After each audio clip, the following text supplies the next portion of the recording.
This story is titled, My Parents Always Called Me Their Secondary Child, and at their funeral, my golden sister humiliated me in front of everyone by calling me unnecessary to the family. I didn't react, but their will told a different story, and now she's hired lawyers, though it won't help her. Subreddit, I never thought I'd be writing this, but after yesterday's certified letter from Olivia's lawyer arrived, I need to get this off my chest. My name is Lucas. I'm 33 years old, and I've spent my entire life as the backup kid. My sister Olivia, who's 40 now, has always been the golden child growing up. Meanwhile, I was constantly reminded that I was the accident. The insurance policy my parents had when Olivia was already 9 years old, just in case something happened to their perfect firstborn. Mom never tried to hide this fact. She'd casually drop it into conversations at family gatherings, laughing it off like it was some cute anecdote. "Oh, Lucas was our insurance baby," she'd say with a smile. Or, "We already had our perfect Olivia, but you never know." Then she'd pat my head while everyone chuckled awkwardly. I'd force a smile every time, but inside I was dying. Olivia would beam beside me, soaking up the implied compliment while shooting me that look, the one that clearly said, "Remember your place." It was humiliating, but over the years, I learned to live with it. I built my life away from their shadow. I became a veterinarian, found success on my own terms. I called on holidays, visited when expected, and kept the peace. Meanwhile, Olivia followed Mom's footsteps into medicine, married a surgeon named Theodore, he's 42, and gave Mom the grandchild she always wanted. Everything was following the script they'd written for our family. Then Mom got sick, pancreatic cancer. It was aggressive, and within 4 months of her diagnosis, we were planning her funeral. Dad had passed away 6 years earlier from a heart attack, so it was just Olivia and me handling everything. I took time off work to help with Mom's care, while Olivia was too busy with her medical practice to do more than occasional weekend visits. The funeral was yesterday. Olivia gave the eulogy, and I sat there, my anger building as she wove a narrative about being Mom's true legacy. Then came the moment that made me snap. She actually called me Mom's mistake in front of everyone, wrapping it in a joke about how even Mom's mistakes turned out okay in the end. The attendees laughed awkwardly, but I saw the looks of pity directed my way. I couldn't take it anymore. I stood up right there in the middle of her speech. "Is this really the time to air your superiority complex, Olivia, while we're burying our mother?" My voice was shaking with emotion. "I spent the last 4 months by her bedside while you were too busy to even return her calls. But please, tell everyone else what a mistake I am." The church went dead silent. Olivia's face turned red, and her husband Theodore started to stand up, but I wasn't finished. "You know what's funny?" I continued. "Mom had a lot to say to me in those final weeks. Things you might find very interesting." I immediately regretted saying that last part. I hadn't planned to reveal anything about our private conversations, especially not like this. But the damage was done. The meeting with Mom's lawyer this morning explained everything. And now, seeing Olivia's lawsuit threat sitting on my kitchen counter, I realize this is far from over. She never could stand not being in control. After my outburst at the funeral, I sat alone in my car for a long time. I couldn't stop thinking about all the checks Mom and Dad had written for Olivia's medical school while I worked part-time jobs to pay for my veterinary degree. The designer clothes they bought her for hospital rounds while I shopped at thrift stores. The down payment for her first house while I lived in a cramped studio apartment. It never really bothered me back then. I'd accepted my place as the backup kid, the afterthought. That was just how things were in our family. We gathered at Blackwell & Associates an hour later for the reading of the will. Olivia and Theodore sat across from me in their perfectly tailored designer suits, probably worth more than everything I owned. I was still wearing the only black suit I had, the one I bought off the clearance rack 4 months ago when Mom first got sick. The small conference room felt suffocating with unspoken accusations.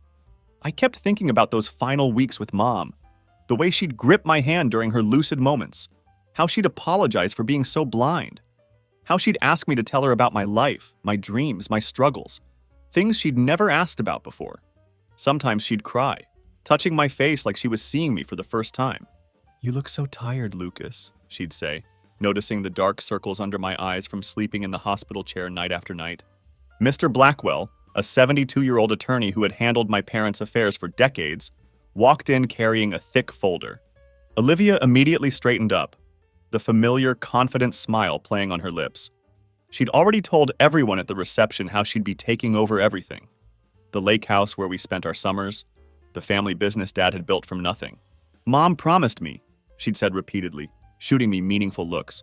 Before we begin, Mr. Blackwell said, adjusting his glasses, I want to note that Margaret made changes to her will 2 weeks before her passing. She was of sound mind, and I personally witnessed her decisions. The whole reading felt like a dream. Olivia was getting only jewelry and photos. I was getting everything else, the lake house, the business, all of it. The room seemed to spin as Mr. Blackwell read out the details. I wasn't hearing dollar amounts. I was hearing Mom's voice from that last conversation. I've watched you both grow up, and I finally see clearly now. You deserved so much more, Lucas. I'm so sorry it took me this long. Olivia's scream snapped me back to reality. This is ridiculous! I'm the one who made something of myself, she shouted, her face contorted with rage. I'm the successful one. He's nothing but a basic vet. Her words hung in the air, eerily similar to Mom's old comparisons. There's one final stipulation, Mr. Blackwell said gravely. If any beneficiary contests this will, they forfeit their entire inheritance to the other surviving sibling. Olivia's designer handbag hit the floor as she stood up. You did this! She snarled at me. You manipulated her when she was dying! This isn't over! Theodore was already making calls to their law firm. I just sat there feeling a complex mix of emotions I couldn't name. Mom's final gift wasn't about the money. It was her acknowledgement of all the years of inequality, of overlooking me, of making me feel less than. But as I watched Olivia's rage, I knew this recognition would come at a terrible price.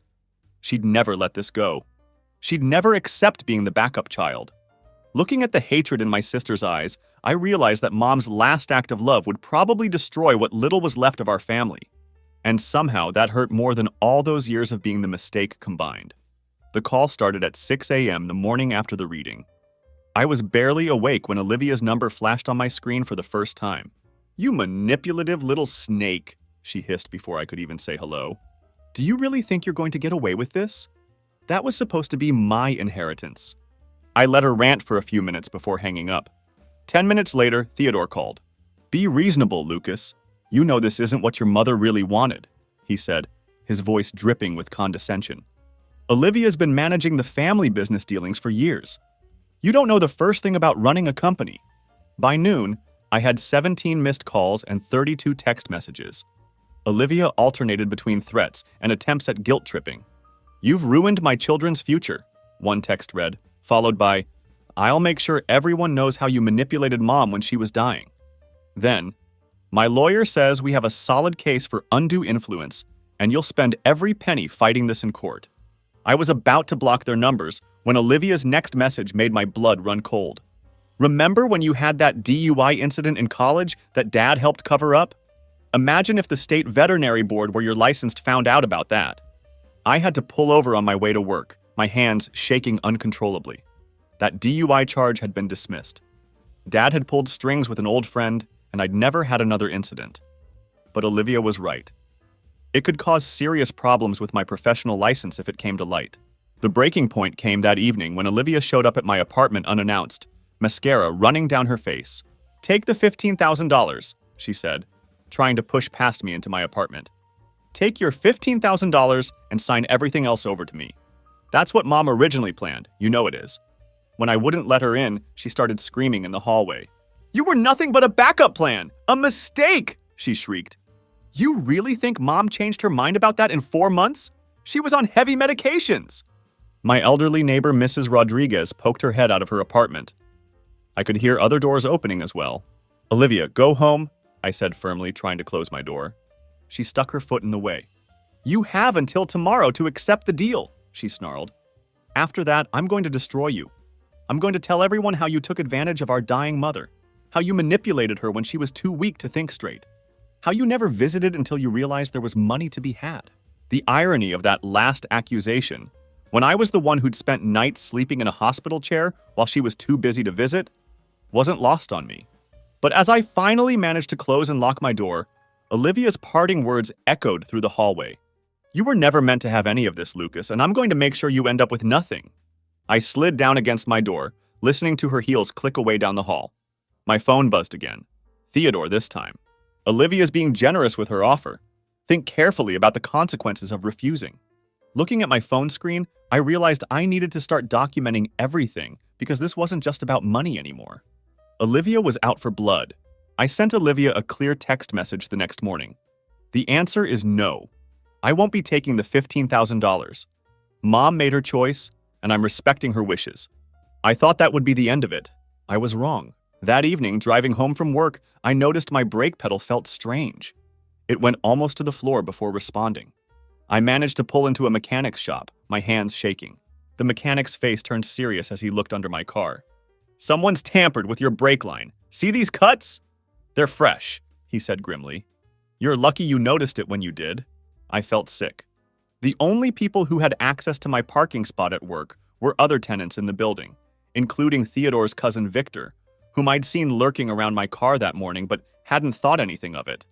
I called the police right away and filed a report, my voice trembling as I explained everything. The will, the threats, the suspicious timing. Officer Martinez, a 45-year-old woman, took detailed notes. "Document everything," she advised. "Set up security cameras and don't stay at your apartment tonight." She helped me file for an emergency restraining order against Olivia, Theodore, and Victor. I checked into a hotel under a different name, jumping at every sound. Around midnight, my phone lit up with a text from an unknown number. "Brake lines are just the beginning. Accidents happen all the time. Take the deal while you can still walk away." The next morning, I installed security cameras at my apartment. I hadn't even finished setting them up when my neighbor, Mrs. Rodriguez, knocked on my door. "Two people were asking about you earlier," she said nervously, wringing her hands. "A man I didn't recognize and a woman who looked like your sister. They wanted to know when you usually get home." I showed Mrs. Rodriguez photos of Olivia and Theodore, and she confirmed it was them. That's when I noticed my door lock had scratches around it. Someone had tried to get in while I was gone. The police added attempted breaking and entering to their report. Officer Martinez called me personally. "We're taking this very seriously now," she said, her voice carrying a note of concern that made my stomach clench. "Keep a detailed log of everything. Photos, texts, emails, witnesses. And Lucas, be careful. People can do desperate things when millions are involved." I started varying my routes to work, checking under my car every morning, looking over my shoulder constantly. The paranoia was exhausting, but I knew it was necessary. The security camera caught Victor trying my door again at 2 a.m. when confronted by police. He claimed he was just checking if I was okay. But the screwdriver they found in his pocket told a different story. Olivia's texts became more erratic. "You brought this on yourself," one would say, followed by, "I'm trying to protect you from what's coming." Theodore's law firm sent formal letters demanding I cease and desist from slandering their clients, even though I hadn't told anyone except the police what was happening. Last night I woke up to the smell of smoke. Someone had shoved burning papers under my door, copies of Mom's will with "Give it up" scrawled in red marker. The fire alarm went off and the sprinklers prevented any real damage, but the message was clear. They weren't going to stop. I'm writing this from another hotel room. My hands are still shaking. The police have opened a formal investigation, but they warned me that proving who's behind everything might be difficult. Officer Martinez suggested witness protection might be necessary if things escalate further. The bitter irony isn't lost on me. Mom's final act of love might end up getting me killed. But as terrified as I am, I keep thinking about her final weeks, how she squeezed my hand and said she was finally seeing clearly. I can't betray that. I won't. But every time my phone buzzes, I wonder if it's another threat. Every dark car that drives past makes me flinch. This inheritance was supposed to be Mom's way of making things right. Instead, it might be what destroys what's left of my life. After a week of living in hotels and constantly looking over my shoulder, I decided enough was enough. I texted Olivia, "Let's meet, just us. No lawyers, no Theodore, no games. The coffee shop on Elm Street, 2 p.m. tomorrow. Public place, security cameras everywhere." She agreed surprisingly quickly. "Fine, don't bring anyone." I arrived early, chose a table in clear view of the security cameras, and ordered nothing. I wasn't stupid enough to drink anything around her right now. When Olivia walked in, she looked different. Her usually perfect appearance was slightly disheveled, with dark circles under her eyes visible despite her makeup. "You look terrible," she said as she sat down, immediately going for the jab. "Yeah, attempted murder will do that to you," I replied calmly, watching her face for a reaction. She flinched slightly. "I don't know what you're talking about," she said, but her eyes darted away nervously. I'm here to make you a better offer. $30,000. That's double. Stop, I cut her off. Just stop. You tried to have me killed, Olivia. The brake lines, the break-in attempts, the fire. I have police reports for all of it. They're building a case. Is this really what you want? To end up in prison because you couldn't stand that mom finally chose me for once? Her face twisted with anger. Chose you? She was drugged and dying. You manipulated her when she was weak. I'm the one who dedicated my life to making this family proud. You were just there. The backup. The mistake. I was there, I said quietly. That's the point. I was there when Mom was dying. Where were you, Olivia? Too busy with your perfect life to spend time with our dying mother? I was running the family business. The business you now think you can just take over without... I've seen the books, I interrupted. Her face went pale. Yeah, Mom gave me access in those final weeks. I know about the unauthorized transfers, Olivia. The shell companies. The consulting fees you've been paying yourself. Did you think nobody would ever check? She gripped her designer purse so tight her knuckles went white. You don't understand business. I'm a veterinarian. Numbers are literally my job, I said evenly. Mom figured it out, didn't she? That's why she changed the will. Not because I manipulated her, but because she finally saw who you really are. Tears started running down her face, ruining her mascara. You have no idea what it's like, she whispered. The pressure, always having to be perfect. The golden child. Do you know how much debt we're in? The lifestyle everyone expects. So you started stealing from the family business, I finished for her. And now you're trying to kill me to cover it up. I didn't, she stammered, but we both knew the truth. I pulled out a thick envelope and placed it on the table between us. Here's my offer. Stop the attacks. Call off Theodore and Victor. I'll give you 1 year to quietly pay back everything you took from the business. Do that, and I'll never tell anyone what you did. Or we can let the police finish their investigation. Your choice. She stared at the envelope, her hands shaking. Why would you give me that chance? Because despite everything, you're still my sister. And Mom would have wanted me to give you one last chance to do the right thing. Olivia broke down completely then, sobbing in the middle of the coffee shop. People were staring, but I didn't care. I got up to leave, pausing beside her chair. You have 24 hours to decide. And Olivia? If anything else happens to me, the police get everything I found. I may be the backup kid, but I'm not stupid. Walking out, I felt lighter somehow. For the first time since Mom died, I was finally standing up for myself. Not just surviving in their shadow, but stepping into the light. 23 hours after our coffee shop meeting, Olivia texted me. I want to make things right. Can we have dinner? Just us. That little Italian place near Riverside Bridge. 8 p.m. tonight. Please, Lucas. For Mom. For Mom. She knew exactly what buttons to push. Part of me, the little brother who'd spent his whole life hoping for his big sister's approval, wanted to believe her. Wanted to think that maybe, just maybe, she'd chosen family over money. I stared at the text for a long time, remembering all the times I'd forgiven her growing up. The time she told everyone at school I was adopted. When she accidentally destroyed my college acceptance letter so Mom and Dad wouldn't find out I got into a better school than she had. The way she'd always twist things to make me look bad and herself the victim. But something felt off about her choice of location. The restaurant she suggested was in a secluded area near Riverside Bridge, surrounded by empty warehouses. Not the kind of place you choose for a reconciliation dinner. My hand shook as I dialed Officer Martinez. The restaurant's been closed for months, she confirmed after checking. And we've been monitoring your sister's calls. She booked 3 men to take care of a problem tonight. Same area.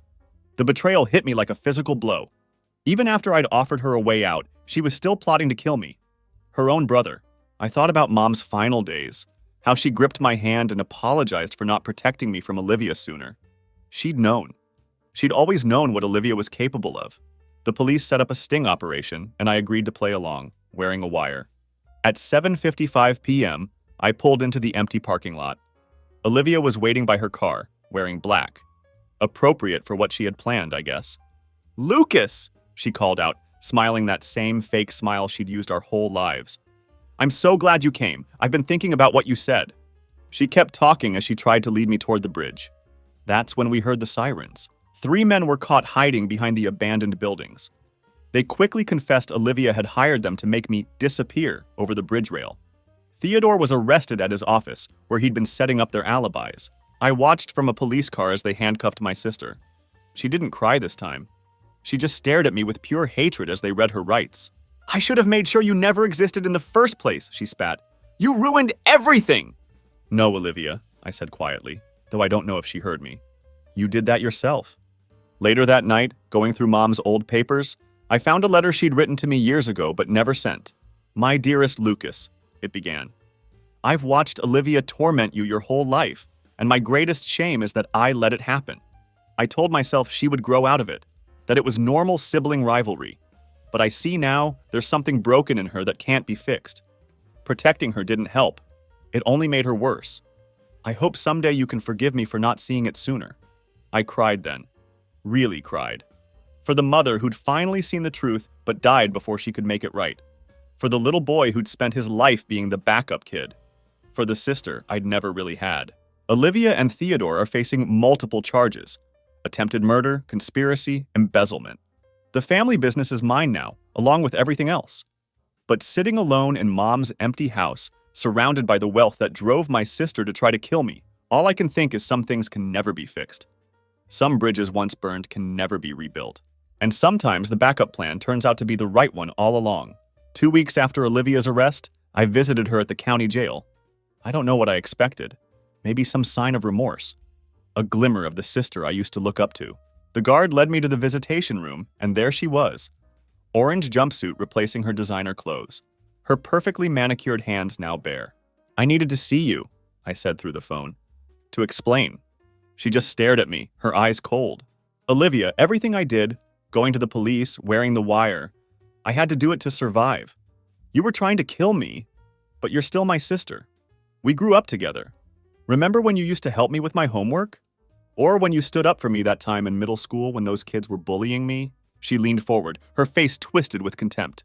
"You want to talk about memories? Here's one," she hissed. "Remember when Mom and Dad bought me my first car for graduation, and you cried because you felt left out? That's who you've always been. Weak, jealous, pathetic, always wanting what was mine." "Olivia, please!" "You think you've won?" She pressed her hand against the glass. "My lawyer says we have proof Mom wasn't competent when she changed the will. The medication she was on, her mental state. We're going to prove you manipulated her, and then everything will be mine, just like it was supposed to be. This isn't about winning," I tried to explain. "I just want—" She cut me off by spitting at the glass between us. "You're not my brother. You're nothing but a mistake Mom and Dad made, and I'm going to make sure everyone knows what you really are." As if to prove her point, I received the lawsuit papers the next day. 20 pages of legal accusations. Undue influence, manipulation of a mentally compromised person, fraudulent interference with inheritance. Olivia's lawyers were demanding the will be invalidated. Attached was a personal note from Olivia. "Hope you enjoyed your little victory. By the time I'm done, you'll wish you'd taken the $15,000. I sat in my car outside the jail for a long time, holding those lawsuit papers. I kept thinking about all the years I spent trying to earn her love.